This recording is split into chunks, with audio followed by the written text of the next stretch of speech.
जय हिंद दोस्तों, मैं सौरभ और स्वागत है आपका आपके चैनल अर्थ जीएस पर।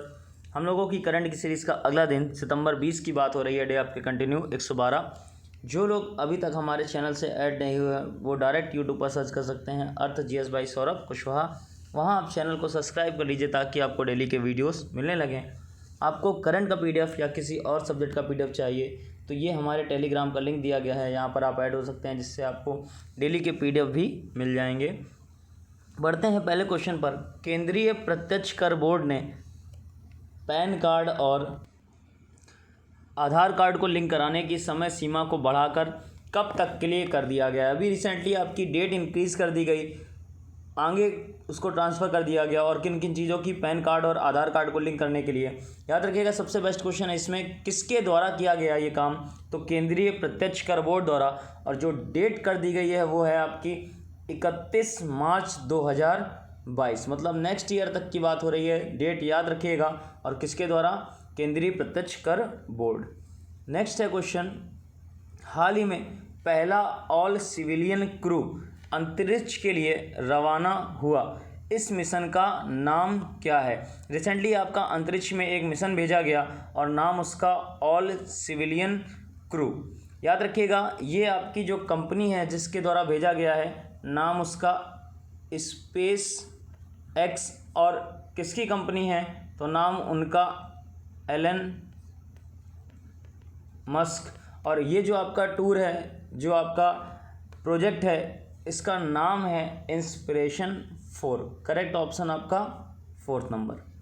नेक्स्ट क्वेश्चन, बिटकॉइन के संस्थापक सातोशी नाकामोतो की प्रतिमा का अनावरण किस देश में किया गया। रिसेंटली आपके जो बिटकॉइन, जो क्रिप्टो करेंसी होती है, डिजिटल कॉइन है आपका, उसके जो स्टार्टअप किया था जिन्होंने, नाम उनका सातोशी नाकामोतो, इनकी प्रतिमा का अनावरण किया गया, स्टार्टिंग करी गई। और जिस देश ने इनका अनावरण किया है उसके नाम की बात करें तो कंट्री है आपकी हंगरी। फर्स्ट ऑप्शन आपका सही हुआ। हंगरी की जो कैपिटल है आपकी, नाम उसका बुडापेस्ट। कैपिटल का नाम आपका बुडापेस्ट। उस प्लेस में आपका इस मूर्ति का अनावरण किया गया है। याद रखिएगा बिटकॉइन के जो आपके निर्माता हैं उनको श्रद्धांजलि देने के लिए दुनिया में ऐसी ये पहली मूर्ति लगाई गई है। इस मूर्ति के बारे में अगर कुछ डिटेल पॉइंट की बात करें तो सबसे पहले बिटकॉइन का आरंभ कब हुआ था अपने यहाँ, 2008 में। स्टैच्यू का निर्माण किन्होंने किया है, तो रेखा गिरजली और तमस गिल्ली, दो लोगों का नाम, एक रेखा गिरजली, दूसरा तमस गिल्ली ने किया है। और नाकामोतो जो आपका वर्ड है, इसका नाम क्या होता है, मीन क्या होता है, याद रखिएगा इसमें अज्ञात, मतलब नोन लोग नहीं हैं, लिंग, आयु और राष्ट्रीय मूल के लोगों के समूह को दर्शाया जाता है। मतलब एक समूह है आपका, उसमें कई सारे लोग हैं, अलग अलग आयु के, अलग अलग लिंग के और अलग अलग राष्ट्रीय मूल के, जिनका कोई भी एड्रेस नहीं होता है, उसी को वर्ड नाम क्या दिया गया, नाकामोतो। नेक्स्ट क्वेश्चन पर बढ़ते हैं। आकांक्षी जिलों में मुफ्त शिक्षा प्रदान करने के लिए नीति आयोग ने किस संस्था के साथ भागीदारी की है। याद रखिएगा आकांक्षी जिलों, जो उभरते हुए ज़िले हैं, उनमें संख्या की बात कर लें अगर, तो सबसे पहले 112। टोटल कितने ज़िलों की अगर बात करी जाए आकांक्षी जिलों की, तो 112 ज़िलों में छात्रों को मुफ्त शिक्षा प्रदान करने के लिए नीति आयोग ने बायजूस कंपनी के साथ समझौता किया है। तो करेक्ट ऑप्शन आपका कौन सा, 2nd नंबर।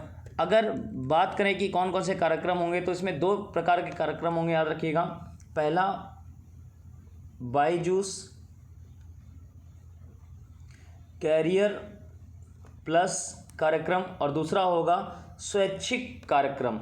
याद रखिएगा पहले में आपका जो नीट और जेई की तैयारी करते हैं उनके लिए फ्री कोचिंग है, और दूसरे में आपकी 3 साल के लिए आपकी जो शैक्षिक सामग्री होती है वो प्रदान की जाएगी। जो पहली वाली है आपकी कैरियर प्लस वाली, वो 11th और 12th के बच्चों के लिए है, और जो 2nd वाली है वो 6 to 12th के बच्चों के लिए है। नेक्स्ट क्वेश्चन में पढ़ते हैं। हाल ही में किस देश ने एशिया प्रशांत व्यापार में शामिल होने के लिए आवेदन किया है। याद रखिएगा ये जो एशिया प्रशांत मुक्त व्यापार है, इसका इंग्लिश में नेम है आपका Asia Pacific free trade. Asia Pacific free trade. इसमें रिसेंटली एक देश शामिल होने के लिए उसने प्रयास किया और उस देश का नाम आपका चीन। करेक्ट ऑप्शन आपका सेकंड नंबर। याद रखिएगा जो एशिया पैसिफिक फ्री ट्रेड है ये 11 देशों का व्यापार मुक्त समूह है। आपसे पूछा जाए टोटल कितने मेंबर्स है इसमें 11। इसे CPTPP नाम दिया जाता है, ट्रांस पैसिफिक पार्टनरशिप के लिए व्यापक और प्रगति समझौता, या इसी को आपका एशिया पैसिफिक फ्री ट्रेड भी बोलते हैं। Australia, Brunei, Chile, Canada, Japan, Mexico, Malaysia, Peru, New Zealand, Singapore और वियतनाम, ये टोटल इसके 11 मेंबर्स हैं। अब यहाँ पर एक क्वेश्चन बनता है, क्या जो एशिया पैसिफिक फ्री ट्रेड है इसमें भारत शामिल है? तो आपका आंसर होगा नहीं, इसमें भारत आपका शामिल नहीं है। और रिसेंटली देखिए चीन भी इसमें शामिल नहीं था, तो चीन ने अप्लाई किया है इसमें शामिल होने के लिए। याद रखिएगा ये जो आपका TPP है से विकसित किया गया था। TPP पर आपका 4 फरवरी आपका 2016 में हस्ताक्षर किए गए थे, लेकिन एक देश जिसने वापस ले लिया था इससे अपने हस्ताक्षर, अमेरिका। और जब अमेरिका ने इससे वापसी कर ली तब से ये कभी भी अभी तक लागू नहीं हो पाया है। नेक्स्ट क्वेश्चन है, हाल ही में किस राज्य में मातृभूमि योजना आरंभ की गई? याद रखिएगा ये जो योजना है आपकी मातृभूमि योजना, इसका आरंभ रिसेंटली यूपी में किया गया है। करेक्ट ऑप्शन आपका उत्तर प्रदेश। यहाँ के जो CM है आपके योगी आदित्यनाथ जी, उन्होंने इसका आरंभ किया है। इसमें क्या है, जैसे मान लीजिए कोई प्रोजेक्ट है तो उसमें 50% जो लागत है वो सरकार और 50% जो इंसान इस पे काम करना चाहता है वो वहन करेगा। कौन कौन से प्रोजेक्ट हो सकते हैं, जैसे ग्रामीण क्षेत्रों में स्वास्थ्य केंद्र, आंगनवाड़ी केंद्र, library, school, open gym, stadium हुआ, fire station, solar street light का निर्माण। तो याद रखिएगा जो भी इंसान इसमें पार्ट लेगा 50% उसका और 50% सरकार। नेक्स्ट क्वेश्चन पे बढ़ते हैं, हाल ही में स्वच्छता पखवाड़ा कहाँ पर लॉन्च किया गया? याद रखिएगा रिसेंटली आपका एक पखवाड़ा मतलब एक दिनों की एक कुछ सूची, 10 दिन, हफ्ते भर, इस तरीके लॉन्च किया गया। और क्वेश्चन पूछा है आपसे किस प्लेस पर लॉन्च किया गया? याद रखिएगा ये जो पखवाड़ा है आपका जिस जगह स्टार्ट हुआ है उसका नाम कोचीन पोर्ट ट्रस्ट। तो करेक्ट ऑप्शन आपका थर्ड नंबर कोचीन पोर्ट। याद रखिएगा स्वच्छता पखवाड़ा अप्रैल 2016 में स्टार्ट किया गया था और रिसेंटली अगर पूछा जाए तो कहाँ पर, कोचीन में। इसे एक स्वच्छ भारत मिशन के तहत आरंभ किया गया था, मतलब इसी के एक पार्ट के रूप में स्टार्ट किया गया था। स्वच्छ भारत मिशन या निर्मल भारत अभियान एक पुनर्गठित संस्करण है जिसे 2009 में आरंभ किया गया था। याद रखिएगा अभी आपका 1 अक्टूबर 2019 को स्वच्छ भारत मिशन का पहला चरण समाप्त हो चुका है और इसका दूसरा जो चरण है, क्वेश्चन आया हुआ है एग्ज़ाम में आपका, 2020-21 से स्टार्ट होकर 2024-25 तक जारी किया गया है। नेक्स्ट क्वेश्चन है, पूर्वोत्तर राज्यों में कितने नीलिट केंद्रों का उद्घाटन किया गया? याद रखिएगा अपने यहाँ जो केंद्रीय इलेक्ट्रॉनिक्स एवं सूचना प्रौद्योगिकी राज्य मंत्री हैं, नाम उनका राजीव चंद्रशेखर, उन्होंने पूर्वोत्तर राज्यों में 3 नए नीलिट केंद्रों का उद्घाटन किया है। अगर केंद्रों की बात करें तो पहला आपका मणिपुर स्टेट में और नाम उसका प्लेस का चूड़ाचांदपुर, ठीक, ये आपका ज़िला पड़ता है, वहाँ पर एक का उद्घाटन किया गया। जबकि दूसरे की बात करी जाए तो असम में कोकराझार और असम में ही एक आपका ज़िला और पड़ता है तेजपुर। टोटल 3 सेंटर, पहला मणिपुर में चूड़ाचांदपुर, 2 असम में आपके कोकराझार और तेजपुर ज़िलों में उद्घाटन हुआ है। इस अवसर पर आपका याद रखिएगा मिजोरम में आइजोल और इम्फाल ज़िलों में जो आपके 2 केंद्र हैं उनको अपडेट भी किया गया। और ये जो केंद्र बनाए गए हैं ये ना तो केवल प्रशिक्षण केंद्र होंगे बल्कि युवाओं को कौशल प्रदान करने और उन्हें अवसर प्रदान करने के भी केंद्र होंगे। याद रखिएगा ये जो नीलिट है इसी को पहले आपका एक नाम से जाना जाता था, नाम उसका डोएक सोसाइटी, ठीक। तो डोएक सोसाइटी आपका किसका पुराना नाम है? नीलिट का। नेक्स्ट बढ़ते हैं, कैबिनेट ने किस स्थान पर एकलव्य मॉडल आवासीय विद्यालय को मंजूरी प्रदान की है? ये जो आपका एकलव्य आवासीय मॉडल है, स्कूल है, ये विशाखापट्टनम ज़िले में। तो करेक्ट ऑप्शन आपका कौन सा? Second number. विशाखापट्टनम ज़िले में आपका एक प्लेस पड़ता है, नाम उसका अराकू घाटी, प्लेस का नाम अराकू घाटी। और अराकू घाटी में भी एक आपका गांव है नाम उसका मज्जी वलासा, गांव का नाम अगर पूछा जाए तो मज्जी वलासा, वहाँ पर स्टार्ट किया गया है। और अगर भूमि की बात करें तो 53.45 एकड़ भूमि आवंटित की गई है।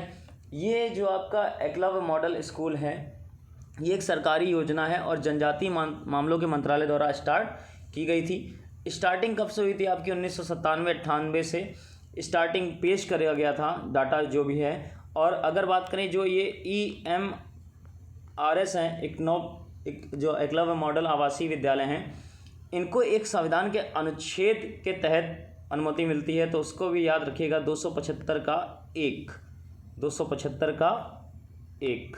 नेक्स्ट क्वेश्चन है, राष्ट्रीय अपराध रिकॉर्ड ब्यूरो ने हाल ही में किस शीर्षक से अपनी रिपोर्ट जारी की है।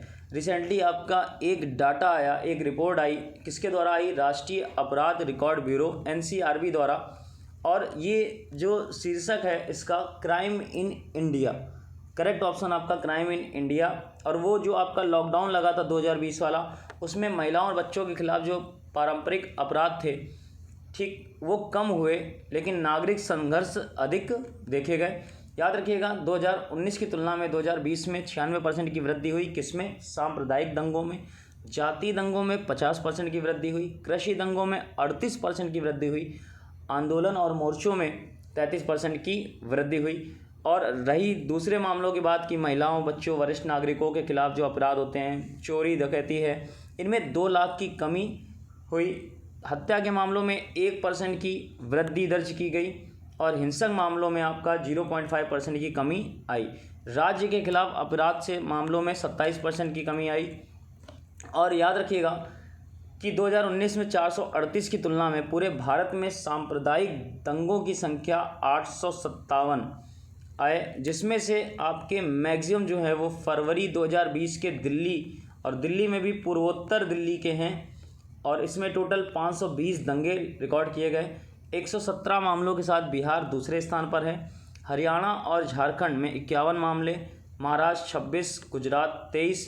याद रखिएगा एक ऐसा पॉइंट जिससे क्वेश्चन बनने की उम्मीद बहुत ज़्यादा है, उत्तर प्रदेश में सांप्रदायिक हिंसा का एक भी मामला शामिल नहीं आया। याद रखिएगा यूपी में सांप्रदायिक दंगों का एक भी मामला शामिल नहीं आया। नेक्स्ट है question of the day 112, Jhumpa Lahiri, ये आपका राइटर का नाम दिया गया है। रिसेंटली इनकी एक बुक अभी करंट के हिसाब से अपडेट हुई है जिसको प्रकाशित किया जा रहा है। उस पुस्तक का नाम क्या है, पुस्तक का नाम आपको लिखना है कमेंट बॉक्स में क्वेश्चन में। अगर लास्ट डे के क्वेश्चन के आंसर की बात करें, जिन बच्चों ने करेक्ट आंसर दिया, रजनी कुशवाहा, गौरव शुक्ला, सीता यादव, पूजा शर्मा, सरोजनी पाल, प्रीति यादव, सोहित बघेल, आरती रावत, साधना राजपूत। इसी तरीके आज के क्वेश्चन को भी आंसर जो है वो कमेंट बॉक्स में कीजिए। मिलते हैं फिर नेक्स्ट टर्न पर, तब तक के लिए जय हिंद।